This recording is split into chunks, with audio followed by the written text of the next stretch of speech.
안녕하십니까?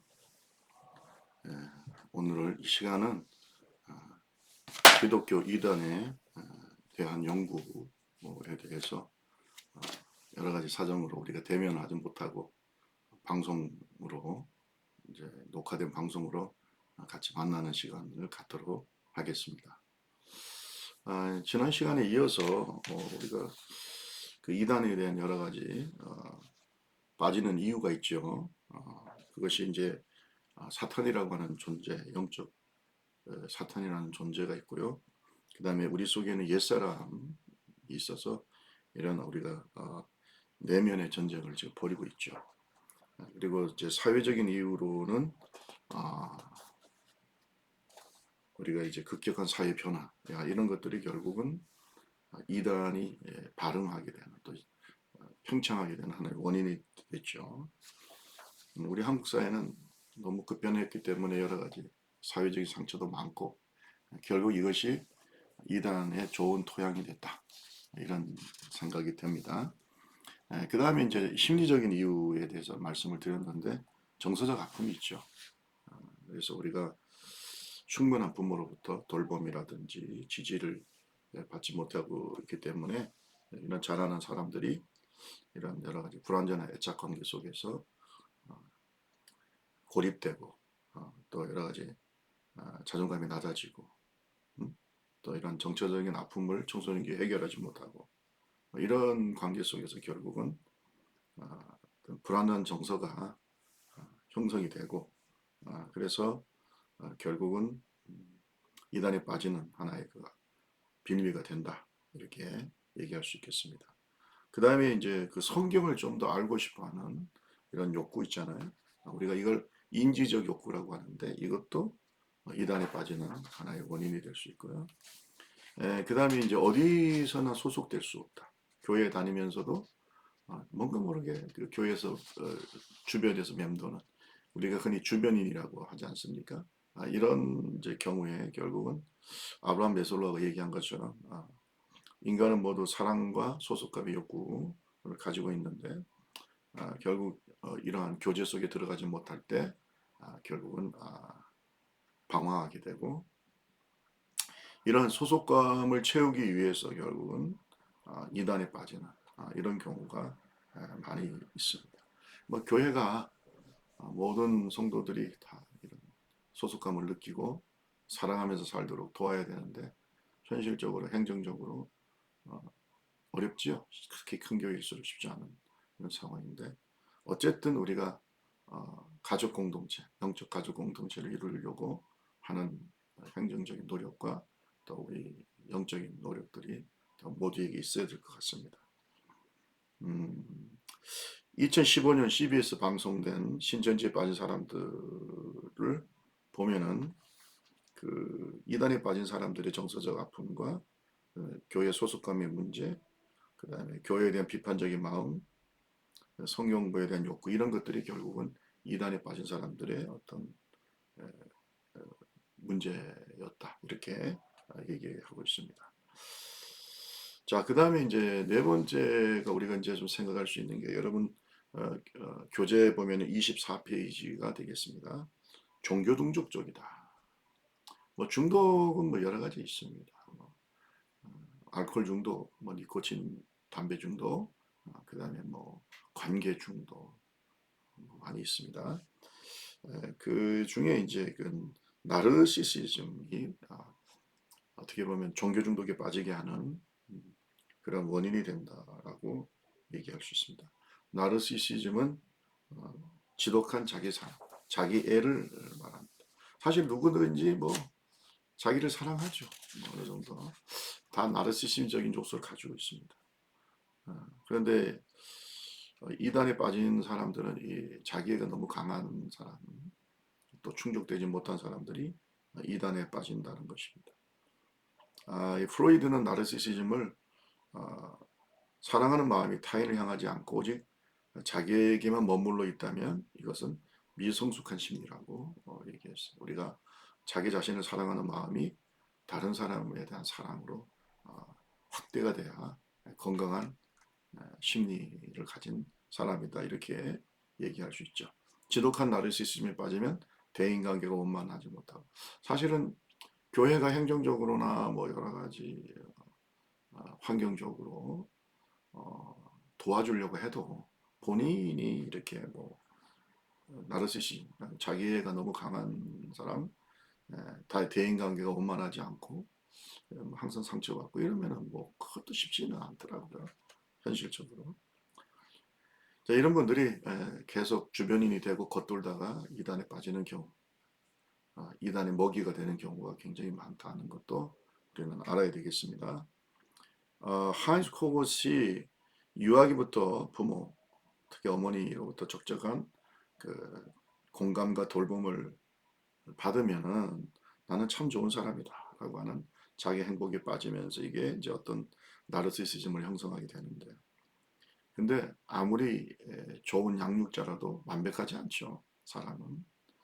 그래서 자기의 욕구를 어떤 부모도 완벽하게 채우는 부모는 없습니다.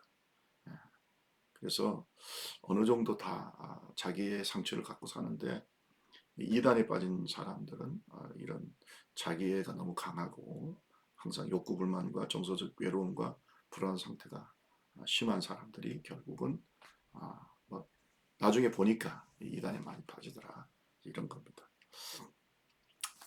종교 중독이라고 할 때 사실은 중독이라는 것 자체는 엄밀하게는 물질 중독입니다. 왜냐하면 우리 뇌에 엔돌핀이라든지 도파민 뭐 이러한 흥분하고 또 기쁨을 주는 이러한 물질들이 결국은 뭐 스포츠라든지 뭐 쇼핑이라든지 또는 어떤 성적인 행위라든지 이런 것들을 통해서 충족이 되기 때문에 결국 이러한 어떻게 보면은 어,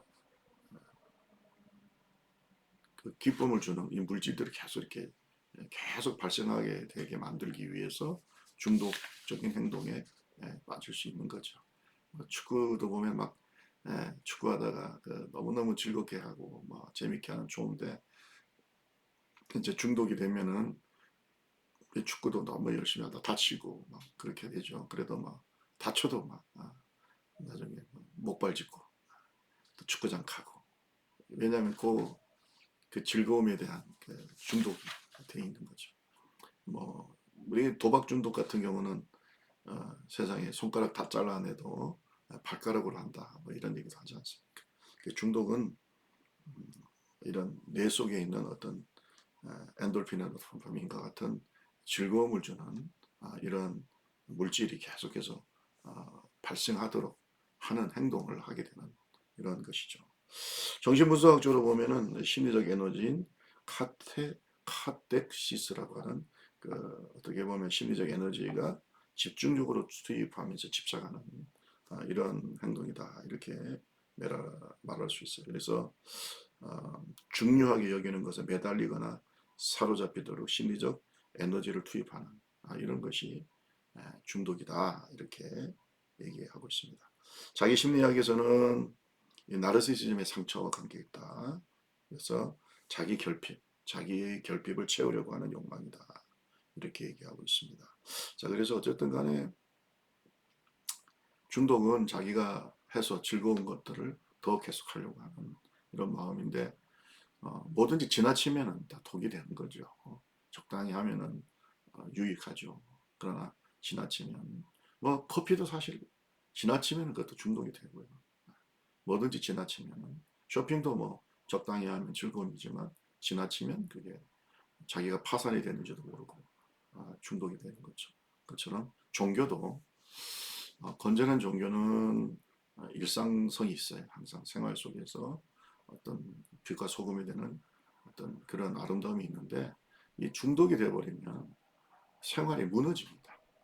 가족 관계가 깨지고 또 하나님과도 진정한 건강한 관계를 형성하지 못하고 그래서 뭐 어떤 율법적 행위라든지 뭐 금식기도도 너무 뭐 하는 건 좋은데 너무 또 금식기도 또 뭐 어떤 분들은 예, 그게 중독이 돼서 마치 중독 금식기도 하는 것 자체가 무슨 대단한 영성과 또뭐 성장인 줄 알고 물론 뭐 금식기도는 하나님 앞에서 우리가 큰 문제를 해결하거나 우리가 영적인 훈련하는데 굉장히 중요한 그러한 영성 훈련이지만 뭐든지 지나치면 독이 된다라고 하는 것도 우리가 잊어서는 안 될 줄로 믿습니다. 그래서 어떤 내 마음이 그런 것에 움직이게 되는 원인이 뭐냐? 내 속에 있는 두려움이나 수치라든지 또는 이런 뭔가 벗어날 수 없는 마음의 통제가 계속된다면 강박적이고 이런 것이 이제 다 종교 중독하고도 연결이 된다는 것입니다. 그래서 진짜 기독교 영성, 건강한 영성은 하나님과의 관계를 추구하는 이런 관계 중심적인 신앙생활을 하는데 이제 뭐 율법적 행위에 집착한다든지 이러는 것들은 결국은 관계가 깨지게 되죠. 하나님과의 관계도 깨지고 어떤 분들은 뭐 한때 열심히 봉사하다 갑자기 사라지는 분도 있잖아요. 이게 뭐 이제 봉사를 통해서 자기를 만족시키려고 하다가 결국 그게 안 될 때는 그러니까 자기가 주인이죠. 우상 숭배고요. 그래서 아치볼트 하트라고 하는 목회 상담학자는 중독은 근본적으로 우상 숭배다. 하나님을 높이고 하나님 중심의 삶을 살고 관계 중심적이 되는데 결국은 자기를 사랑하고 자기 속에 있는 우상을 만들고 이렇게 되는 것입니다. 자, 그래서 이런 정제적 종교적 행위 어떤 관계보다 이런 데 빠지고 현실 도피적이 되고 이러는 것은 결국 이단으로 빠지게 되는 하나의 원인이 될 수 있는 종교 중독. 어떻게 보면 모든 이단에 빠진 사람들은 종교 중독자라고 볼 수가 있겠죠. 그 다음에 이제 우리 속에 앞에서 제가 종교 중독에 대해서 얘기했지만은 신에 대한 족구가 있던데 자기가 어떤 신을 내 마음속에 만들고 이런 신에 대한 어떤 족구 이런 것들이 이제 쉽게 말하면 우상이죠. 이런 것을 우리가 우상 숭배고 이것이 중독, 종교 중독이고 이게 이단의 어떤 교주를 그렇게 만드는 거다. 이렇게 우리가 생각할 수 있어요. 그 프로이드는 종교의 기원에 대해서 얘기할 때 신은 아버지 형상을 회복한 아버지의 대응물이다. 이렇게 얘기했거든요. 그래서 어떻게 보면 모든 종교는 아버지에 대한 동경심, 신이 아버지에 대한 동경심, 이건 이제 프로이드의 생각이죠. 그래서 인간이 하나님을 숭배하는 것은 아버지와 같은 존재가 되게 한 열망의 무의식적 반영이다. 이렇게 얘기를 했어요. 어쨌든 간에 우리가 종교 심리학적으로 볼 때도 이제 하나님은 육신의 아버지 어떤 이미지와 연관성이 있습니다. 사실 또 관계성이 있어요. 그래서 리주토라는 학자는 하나님의 상징 있잖아요. 심볼이 뭐 표상이라고도 합니다. 여러 가지 다양한 인간 관계라든지 문화적 환경이라든지 성장 과정에서 나타나는 이러한 관계 속에서 재구성되는 것이다. 우리가 흔히 생각하면 뭐 하나님 하면 우리가 성경을 읽고 그 성경 속에서만 하나님의 이미지가 형성된 거로 생각하는데 따지고 보면은 뭐 부모님과의 관계, 그죠? 또 우리의 그 권위자죠, 뭐 선생님이라든지 또 목사님이라든지 이런 관계 속에서 하나님의 이미지가 이렇게 쭉 어린 시절부터 구축이 된다는 것이죠. 그 영향을 받는 겁니다. 그래서 어떤 분들은 지나치게 엄한 하나님만 자꾸 눈에 들어오고 어떤 분들은 또 너무 방임적이고 너무 기도도 들어주시지 않는 이런 하나님으로 자꾸 오해를 하고 성경의 하나님을 정확하게 보지 못하게 하는 하나의 원인이 될 수도 있는 것입니다. 자, 그래서 우리가 성경의 하나님을 바로 이해하고 또 경험하는 것이 대단히 중요하죠. 우리의 마음속에 있는 하나님 이미지가 정말 성경적인지 우리 스스로 계속 자기를 성찰하는 지혜가 필요하고 특히 이제 목회자들이 건강한 하나님의 이미지, 성경적인 하나님의 이미지를 가지고 있어야 성도들에게 바르게 하나님을 가르칠 수 있죠. 예수 십자가 보세요. 그쪽에는 물론 엄격하시고 죄를 심판하시는 하나님의 모습도 있지만 자기 아들까지도 내어주시고 우리를 위해서 피함으로 흘리게 하시고 그리고 용서해 주시는 하나님의 사랑의 눈물도 있다는 것 우리는 잊어서는 안 되겠죠. 그러니까 균형 잡힌 하나님의 이미지, 성경적 이미지를 우리가 가지고 있어야 된다. 근데 이런 그 하나님의 이미지 있잖아요. 다 인간은 다 불완전한 애착 대상이잖아요. 그런데 완전한 하나님의 애착, 완전한 대상이 있어요. 그게 바로 하나님이시고, 완전한 애착 대상이 하나님이시고.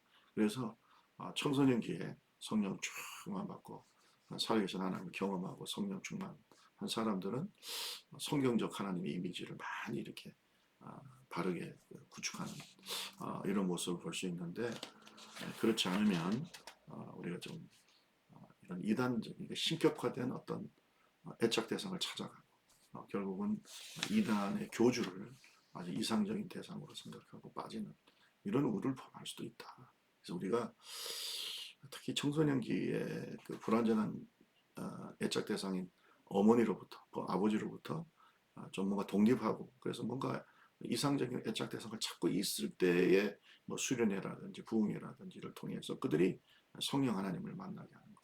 이게 참 중요한 것 같아요. 그래서 하나님을 인격적으로, 개인적으로, 영적으로 경험하면 정말 이상적인 아버지, 그죠? 하나님, 성경적 하나님을 마음속에 이렇게 새기면서 그리면서 우리 스스로의 인격도 더 건강해지고 하나님의 이미지도 성경적인 이미지가 되는 이런 축복이 있겠죠.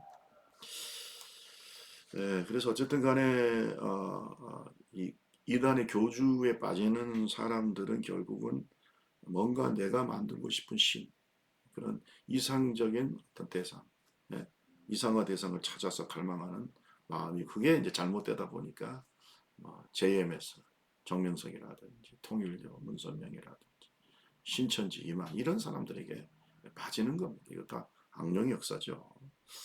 자, 또 심리적으로 그렇다는 것이고요. 그래서 26페이지 좀 밑에 보면은 이단 종교 중독자들이 집회 장면을 보면은 신도들이 교주를 보고 흥분하고 소리 지르고 눈물을 흘리고 이 교주가 이제 자기 이상화 대상이 된 거죠. 그래서 우상숭배 대상이 됐어.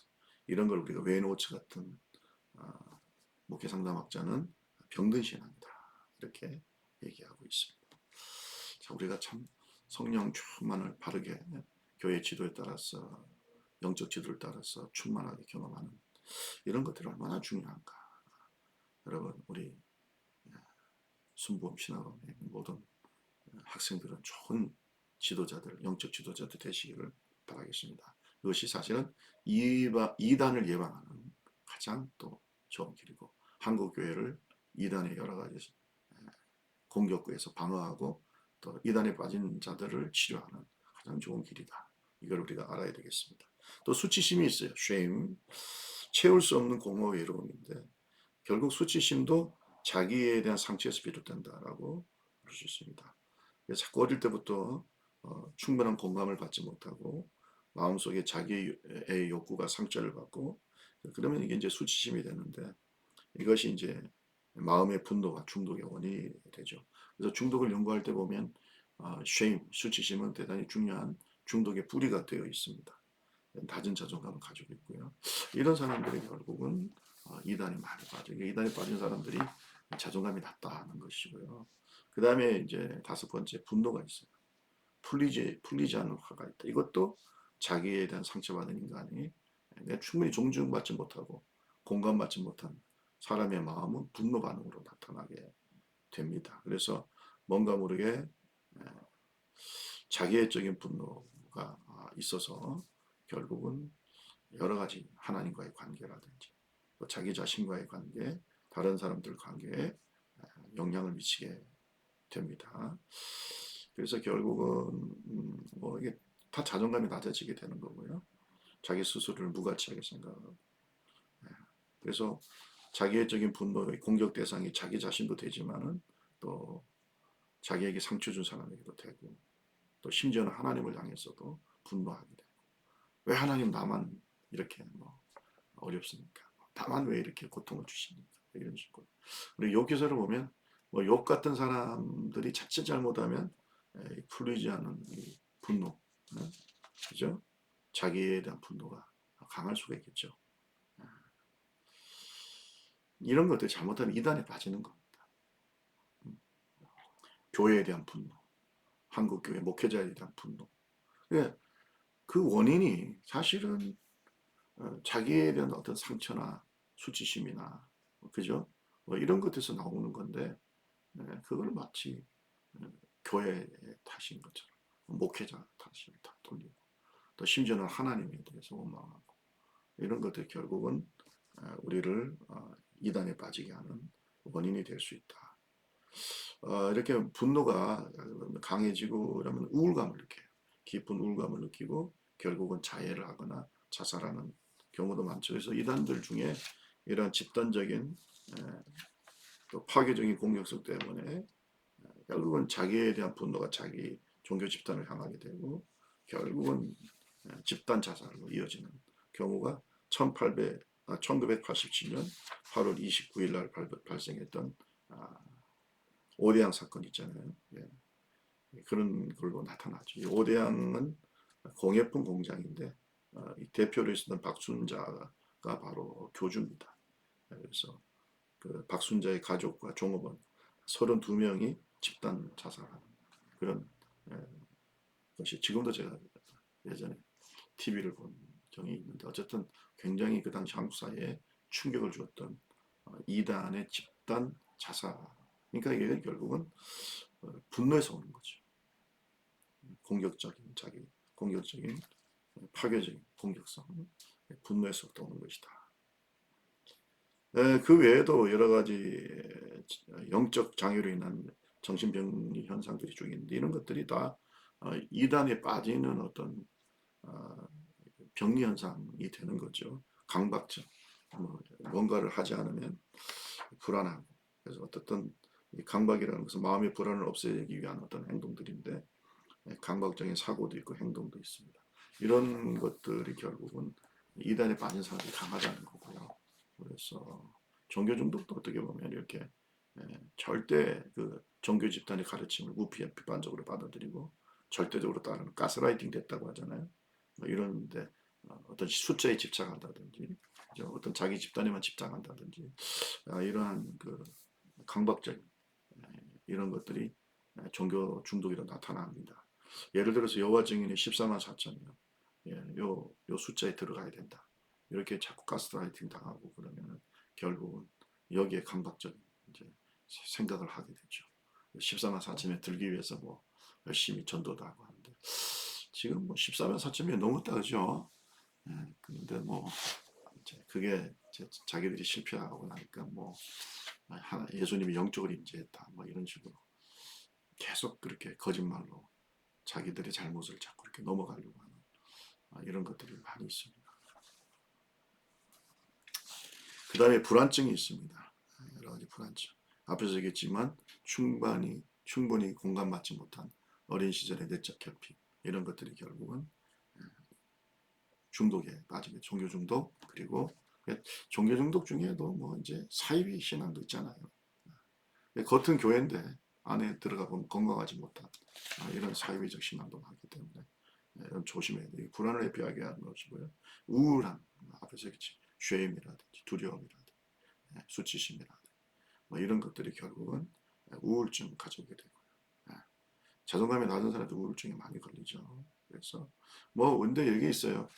우울증은 이제 우울한 감정이 한 달 이상 가야 우울증이라고 하고요. 우울 기질이 또 있어요. 우울 기질. 우리가 기질 이론에 보면 우울질이 있거든요.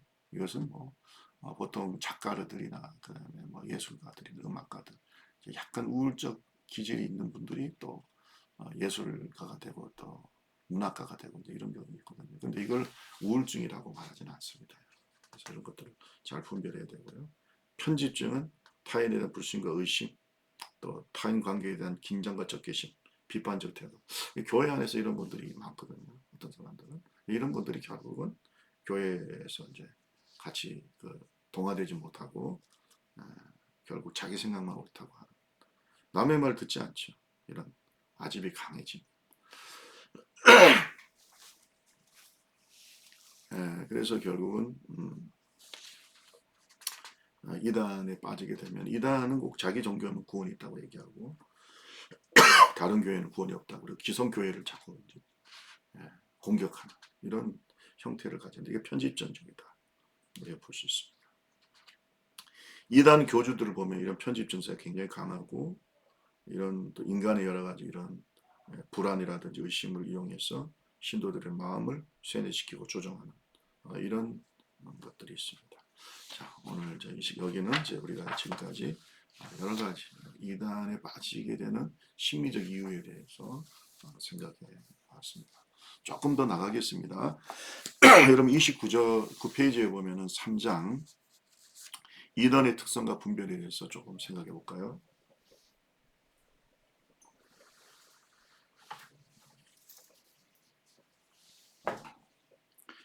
우리 29페이지를 다 같이 한번 보겠습니다.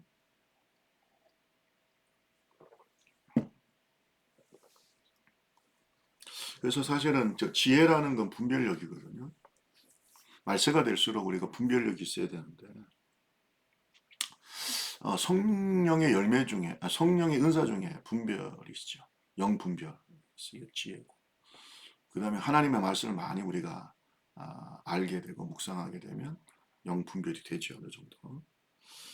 자, 그렇지만 이제 여러 가지 이단의 공통된 특징들을 알고 분별하는 지혜가 좀 필요한 것 같아요.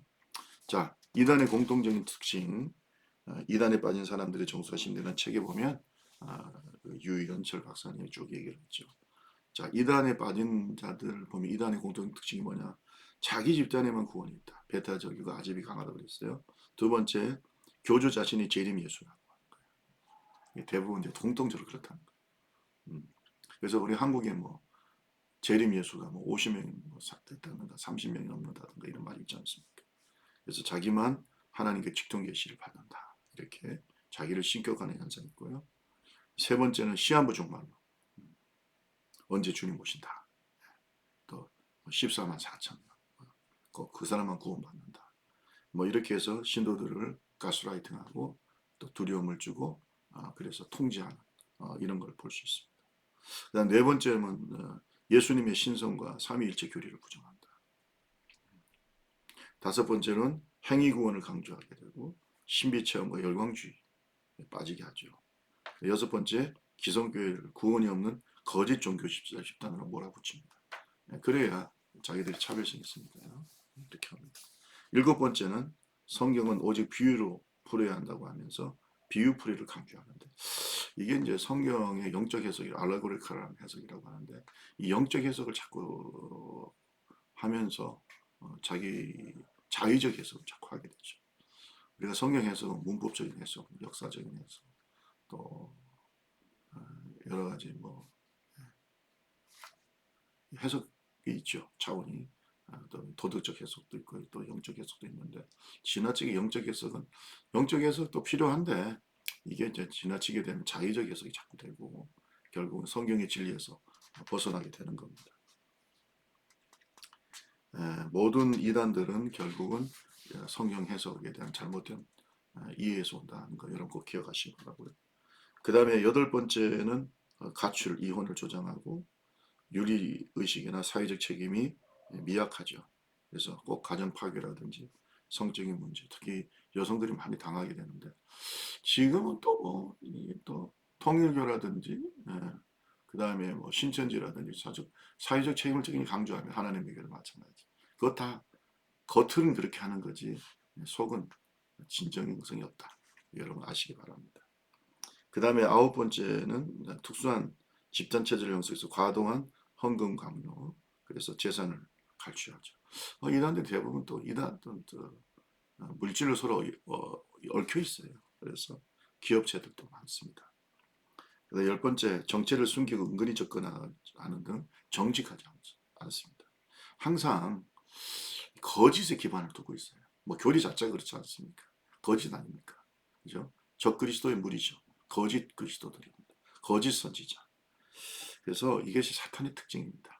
하나님은 항상 참이시고 진리시고 거짓이 없지만 이 사탄은 거짓의 아비죠.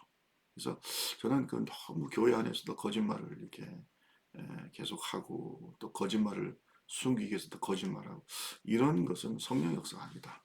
분명히 우리가 분별해야 되겠죠. 그 다음에 11번째 성경을 자기들이 가르치면서 목사님 그 다음에 뭐 부모님께는 비밀로 해라. 이것도 다 왜 그걸 숨깁니까? 이것도 그들의 정체를 숨기려고 하는 것이고 그다음에 12번째 보면 성경 외에 새로운 책을 가지고 와서 새 시대의 진리라고 주장합니다. 이 말은 성경 외에 경전을 꼭 가지고 있습니다. 이게 이제 몰몬교 같은 경우는 몰몬경, 그다음에 통일교 같은 경우는 원리강론, 뭐 여러 가지 자기들 나름대로 훈련을 시키는 책, 또 교재를 가지고 있고 또 경전을 가지고 있습니다. 세 번째, 13번째 보면 성경이 말하는 동방을 한국이라고 억지해서 다 이게 해석의 문제입니다. 자기한테 맞추면 또 자기가 교주가 되고, 예. 뭐 우리나라가 특별한 나라긴 하지만 뭐 그죠? 그렇다고 해서 뭐 여기가 뭐 예루살렘이라든지 뭐 이런 건 좀 과도한 해석이라 이렇게 볼 수가 있습니다. 자, 두 번째는 이단을 분별하는 거 우리가 어떻게 해야 되는가 좀 정리를 해보면 오늘 여기까지 하겠습니다. 자, 정리를 하면은 30페이지 신앙 고백인 사도신경을 우리가 통해서 분별할 수 있어요. 사도신경은 하나의 그 신앙의 어떤 기준이 되는 거죠, 사실. 뭐 물론 십계명도 기준이고요, 다른데 사도들의 그 신앙 고백이잖아요. 그 속에 보면은 우리 신앙의 여러 가지 중요한 뼈대 기준이 나타납니다. 그래서 우리가 하나님 창조주 하나님 믿고 또 우리의 구속자가 되시고 화목제물 되신 예수 그리스도를 믿고 그분의 예수님의 죽으심과 그 다음에 부활과 승천과 재림을 다 믿는 거죠. 또 성령의 역사를 믿고 공교회를 우리가 존중하고 믿고 여러 가지 또 주님이 오실 날을 기다려. 그러니까 이런 것이 우리가 사도신경에 쭉 나와 있지 않습니까? 사도들의 고백. 이런 고백이 대단히 이단을 분별하는 데 도움이 되고요. 두 번째는 예수 그리스도의 십자가 구속의 교리 중요하다. 저는 그래요. 오직 예수만 강조하고 오직 예수만 추구하고 오직 예수의 십자가의 복음을 위해서 노력하면 이단은 절대 틈탈 수 없다. 우리가 이단은 결국 예수에서 벗어나는 거거든. 십자가의 도에서 벗어나는 거니까 우리가 꼭 이것을 알아야 되겠다. 그 다음에 세 번째는 성경 66권의 권위. 요즘 자꾸 그 성경 권위를 떨어뜨리는 잘못된 그런 신학 사상들이 있어요. 이것도 이단만큼 무섭습니다, 사실. 그렇지 않습니까? 그래서 우리가 66권 성경의 권위를 믿고 또 설교할 때는 당연히 우리가 유기적 영감, 그 다음에 성경의 모든 성경 하나님의 감동으로 됐다는 그런 영감서를 확실히 완전 영감을 믿고 우리 하나님의 말씀을 전해야 되겠습니다. 자, 네 번째는 꼭 이단들은 교인들만 대상으로 차지 안 하잖아요. 그죠? 물론 안 믿는 사람도 뭐 전도하는지 모르겠지만 주로 교회인 교인들을 찾아다니잖아요. 이거 보면은 저게 얼마나 믿는 자도 유혹하고 있는 자. 예수님 말씀하셨잖아요. 할 수만 있으면 놀라운 기적과 표적이라도 베풀어서 믿는 자라도 유혹하는 이런 적그리스도 거짓 선지자들이 있을 거다. 말씀의 마지막 때는 특히 조심해야 된다. 말씀하고 있습니다. 다섯 번째는 지도자를 신격화하고 숭배하죠. 앞에서 얘기한 것처럼 이상화 대상, 하나님이 예수님이 돼야 되는데 자 교주가 되겠죠. 그 다음에 여섯 번째 신비주의. 신비는 성경입니다. 성경은 신비죠. 우리 기독교 영성의 신비가 대단히 중요하죠. 기독 영성에 두 수레바퀴가 있다면 신비와 그런 훈련 이 두 가지가 기독교 영성에 굉장히 중요한 양 수레바퀴거든요. 양 날개라고 볼 수 있는데 신비를 너무 이렇게 빠지게 되면은 신비주의가 되고 신비주의에 빠지면 이성이 마비되고요. 뭐 이상 신비적인 현상만 자꾸 추구하게 되죠. 이러다 보면 이것이 이제 마귀의 유혹이 될 수도 있다. 왜냐하면 신비라는 게 대단히 주관적인 경우가 많거든요. 환상을 봤다. 근데 성경에 나와 있지 않는 뭐 이런 것들 자기 환상해 봤다고. 그래서 성경보다 자기가 본 환상을 너무 믿는다든지 꿈을 너무 믿는다든지 이러면 이제 그걸 또 마귀가 이용하게 되죠. 그래서 우리가 이런 신비주의 항상 성경을 통해서 분별하는 지혜가 필요합니다. 그 다음에 이제 성경 해석의 오류. 앞에서 얘기했듯이 모든 이단들은 성경 해석의 오류에서 나오죠. 그래서 여러분이 신학을 잘 공부하시고 신학이라는 게 결국은 성경 해석의 전통이잖아요.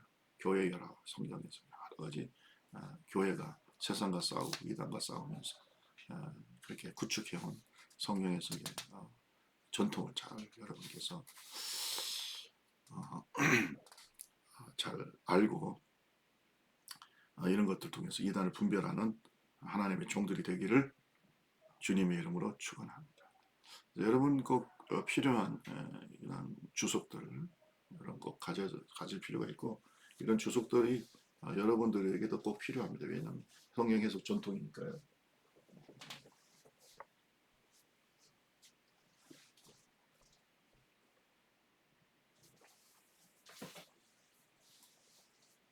뭐 이렇게 우리가 이제 뭐 이렇게 보게 됐으니까 이렇게 보면은 이제 이런 그랜드 종합 주석이 있어요.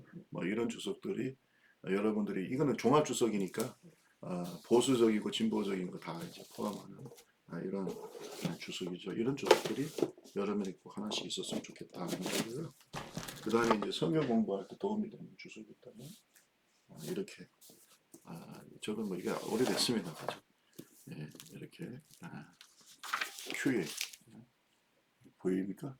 QA 성경 시리즈 기독지에서 이런 것들이 여러분들이 앞으로 아마 주석을 많이 가지면 뭐 좋고 근데 또 뭐 지나치게 많이 가질 필요는 없고요. 꼭 필요한 주석을 통해서 여러분들이 여러분 설교도 검증하시고 또, 또 우리가 또 이단들도 잘 분별하는 성경 해석이 중요합니다. 성경 해석에서 성경의 세계를 잘 해석해요. 설교할 때는. 그다음에 설교자 자기 자신의 상처라든지 자신의 세계를 잘 해석해야 돼요. 청중의 세계를 잘 해석해야 돼요. 그다음에 청중들이 살고 있는 오늘날의 세계, 오늘날의 세상의 상황을 잘 해석해야 돼. 그래야만 좋은 설교자가 될 수 있다.